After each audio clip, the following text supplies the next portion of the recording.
25 million credit mistake. I spent 25 million credits on a vehicle which is simply going to collect dust in my garage from now on. I saw comments like this more than I expected under one of my previous episodes where I was actually talking about how 183 cost 23 million credits and how it was the most expensive tank in this game for a couple days before they decided to release Foch 155 on the black market for 25 million credits. I do not know why they raised the credit price on Foch 155. It is as special as 183.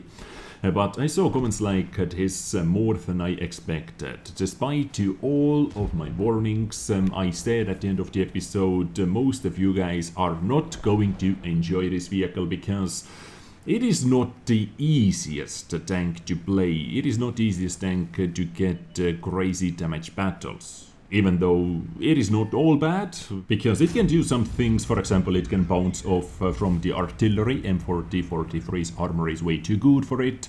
It can do some scouting. As you can see, my spotting is going to be through the roof for the Foch 155, ripped at 704. And here it goes, boom, boom, boom, my spotting up to 3500. Yeah, not bad, guys, not bad. It is not all bad. And it can have some really aggressive battles as well. For example, like this one on the background. So just sit back, relax and enjoy. Foch 155 is our today's main guest, our today's main topic. Welcome back to my channel. And by the way, check out his horrendous RNG with rolls. This is simply mad. So FE 183 full HP 23 million credit tank. He's getting wrecked, almost wrecked by 25 million credit tank. First roll 673, second one 701, and final roll leaves 183 down to 1 HP. 623 roll, 3 shots, 3 low rolls. Kinda bad, isn't it? And I would say 183 together with FE 4005, of course, are two worst tanks to leave at 1 HP or to leave being a one-shot. Because the destruction those tanks can do with one shot is still mad. They can literally one shot with lucky shots. They can one shot almost every single tank in this game. In this matchmaking, they can one shot tier 8s easily and most of the tier 9s as well. But guys, as you know, never give up, never surrender. While I was recording background footage for today's episode with Foch 155, I had one battle as well, nice AMX by the way. I had one battle with Foch 155 where I was put down to 150-ish HP while I had 0 damage, and I ended that battle with 4k damage done, so not bad I would say. Sometimes I feel like I play a bit better when I do not have any HP to spare, when I cannot tank any shots myself. I am thinking more, I am more careful choosing my next positions, where to reposition and so on. Well, it would be a smart thing to do right from the get-go, but I'm a bit too aggressive player for that type of gameplay. But anyway, let's talk about Foch 155 now and why many of you are disappointed with their purchase. 25 million credits is no joke, so yes, I would be kinda mad, kinda disappointed as well if I spent 25 million credits on a vehicle which is simply going to sit in my garage collecting dust. As I said, it is not the easiest tank to play with. It is not the easiest tank to do good with. We know all the memes around Foch 155. It is a well-known 750 DPM tier 10 tank destroyer. You miss your first shot, you bounce your second shot because of the RNG, because of the gun handling, and if you are lucky enough, you are able to penetrate your third shot, 750 damage, equals 750 DPM, because your reload time between shots is 5 seconds, and I think my full clip reload is something like 44 seconds. On my Foch 155 at least. You can boost it even more with improved equipment units, and I'm not so sure if I have brothers in arms on this tank as well or not. Maybe I do, I don't remember. But yeah, this is the meme around Foch 155. TN tank is kind of difficult to play in many situations. It is not your standard autoloader in this game, simply because of that massive full clip reload time. It is no question, let's say you have one shell in the magazine, it is no question whether you should go for the full reload or not in the Grand 1, in this new Grand 1, while you are repositioning, even a little bit, because your clip reload speed is twice as fast, if not even faster. But in Foch 155, if you decide to go for the full reload, you know that you have to reposition for the next 44 seconds. You cannot expose yourself to the enemies, unless you are bluffing, because you can do some massive bluffing in this tank as well. This is one of the things I like to do. While I'm reloading, I try to pressure enemy tanks who do not know that I'm reloading, because nobody wants to face, and this is what I love about this tank, nobody wants to face 750 alpha damage auto-loading tank destroyer. This is just god-like feeling. You do not get it in other vehicles. Sometimes they like to poke, they like to trade shots, but nobody wants to trade with Foch 155, which clip is ready to go. Now that was one nice battle, I have to say. I was able to ace it as well for you guys.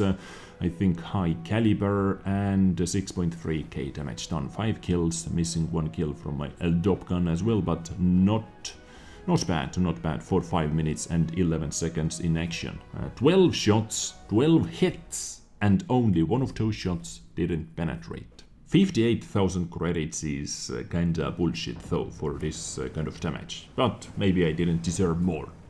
Anyway, this battle is also pretty fun on the background. The start of the battle, I do not know, I have no idea what M103 on the enemy side and E50 were thinking. I am going to do some hardcore trading over here.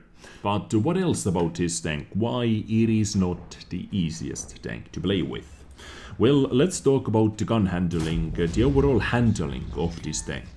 It has kind of decent mobility, I have to say. Armor from very far away, it is actually good, because it has some massive weak spots on the top of the tank.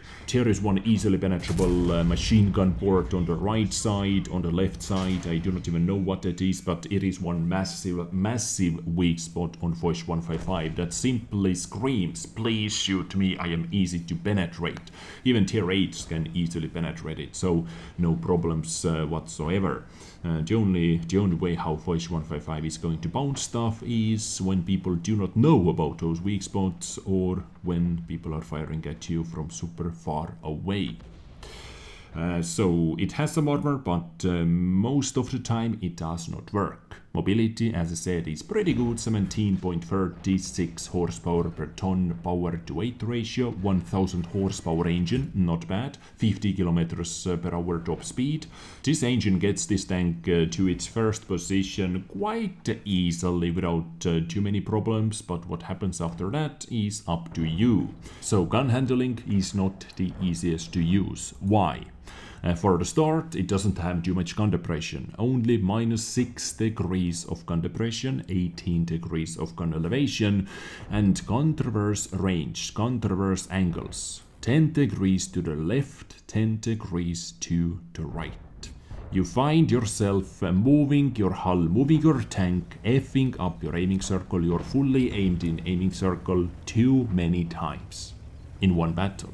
Your gun arc, your effective firing arc, attack arc, is simply not wide enough. And if you move your hull, if you move your tank, you have to fully aim in once again.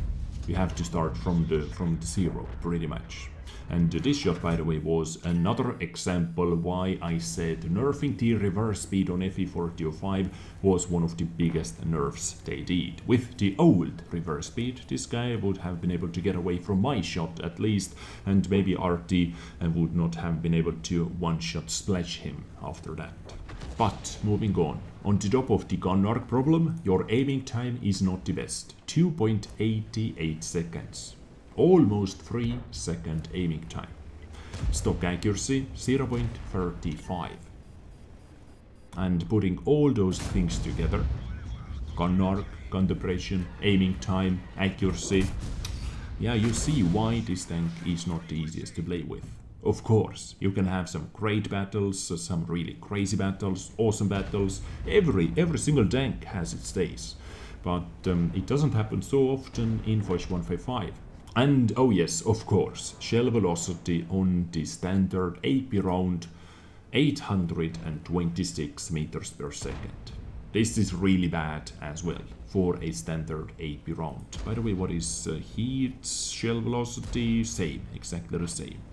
Okay, but you get 395 millimeters of penetration with premium heat. So this tank will be really good with premium heat rounds because you miss your first shot anyway, but you do not bounce your second shot, so your tank is going to be 1500 DPM tier 10 heavy tank.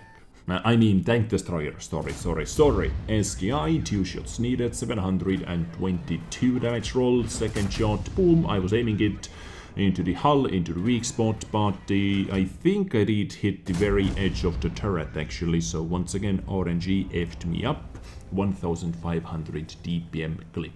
And I am out from the battle for the next 44 seconds or so. But this was my second battle. I wanted to flip myself, but I wasn't successful. So, Foch 155. How many of you guys were able to buy it? How many of you guys did buy this tank for 25 million credits? Do you regret it? Do you enjoy it? Once again, I am not here to bash Foch 155. I do not want to do that. It has its own days, and as I said, today I played many battles and I enjoyed almost every single battle. My average damage was pretty good, something like 3700 throughout all those battles today, lowest one being close to 2000 damage, but I'm not so lucky all the time. I have some 0 damage battles as well in it, where my clips like simply miss or bounce shot after shot after shot, and then this tank is not so awesome, this tank is not so fun, this tank is on the borderline being sold from my garage. But I am never going to do that now because they removed it from the deck tree and it is here to stay. It is fun to take out every once in a while, like today. Despite all the flaws, all the problems it might have, it is one of the most special and the most unique tank in this game. We do not have anything like Foch 155 after they completely removed Waffenträger auf E100, because we do not have any tanks in this game with 750 alpha damage auto loader system. Thank you, Foch 155, thank you for being in this game, thank you for trolling, for derping around on the battlefield. Thank you for all the memes. And guys, thank you for tuning in today. This was my episode for you today. I really do hope you enjoyed it. Thank you for spending your time over here with me today. I get you next time with something else. As always, don't forget to subscribe, to click the bell button, because you are going to be notified when I upload another awesome episode. Stay awesome, take care, and bye.